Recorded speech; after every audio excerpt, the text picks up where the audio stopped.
research that I'm doing is accounting multiples and their effect on stock price.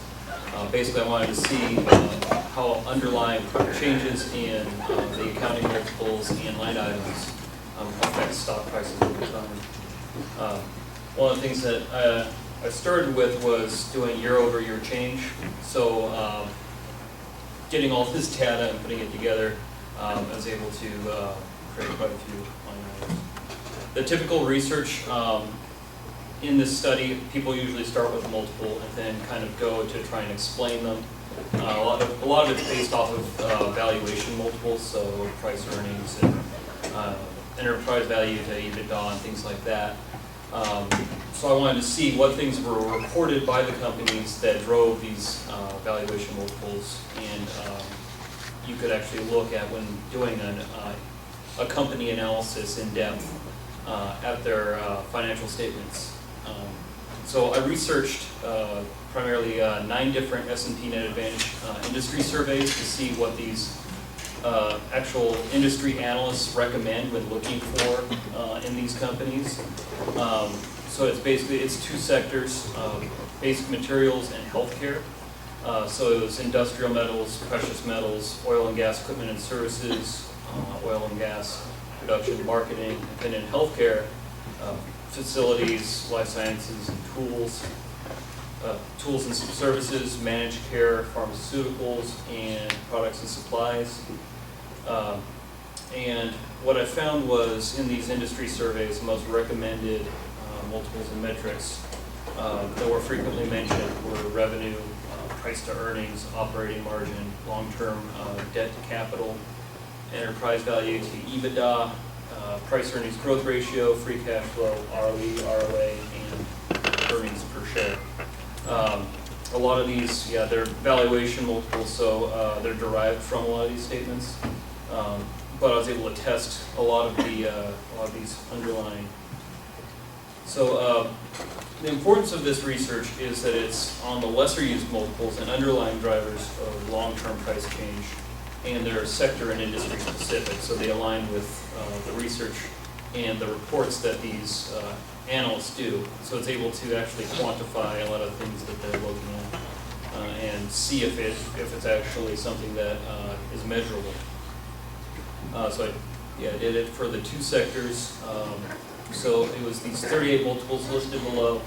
I'm not going to list them all, but I can tell you that it was a lot of fun getting all of these into the data set. It was for 61 companies. I only had to throw out one because it was an IPO, but this was 10 years of accounting data and price data, so it went back quite a bit. When going over the aggregate data set for all these companies and all multiples, I found that the things that explain price change were revenue, the number of shares, average financial leverage, and financial leverage, the inverse of those.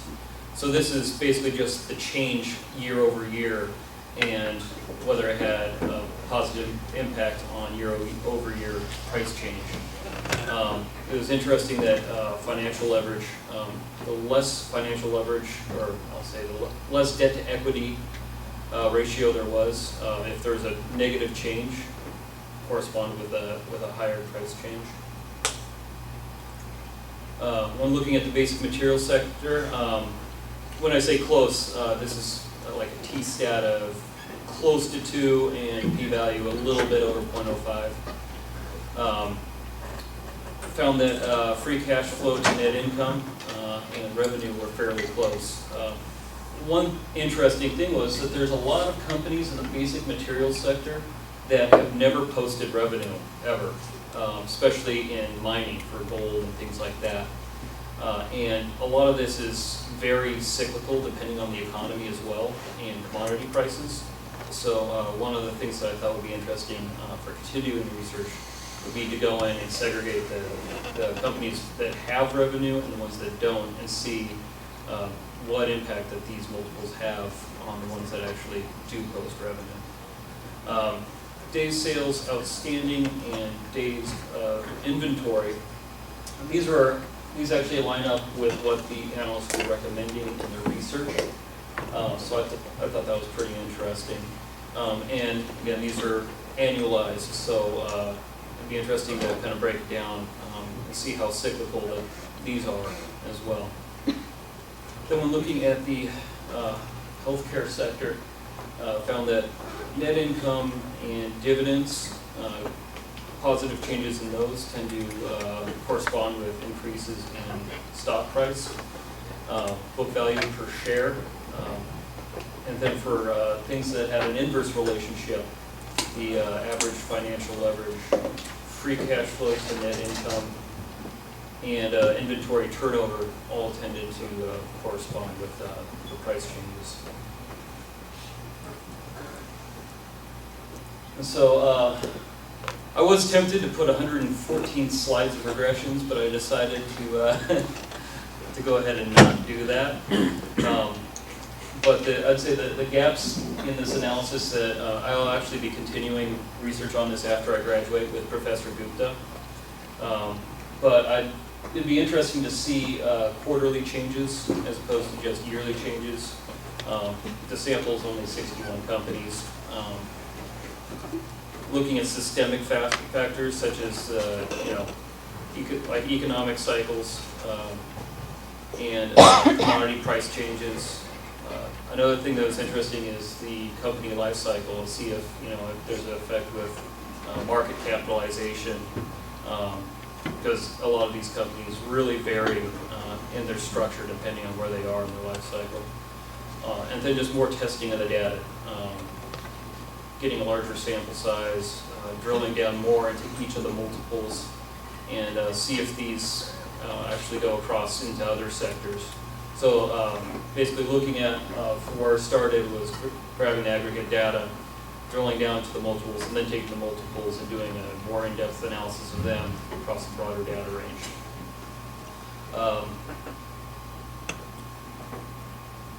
Let's see, the conclusion and contribution.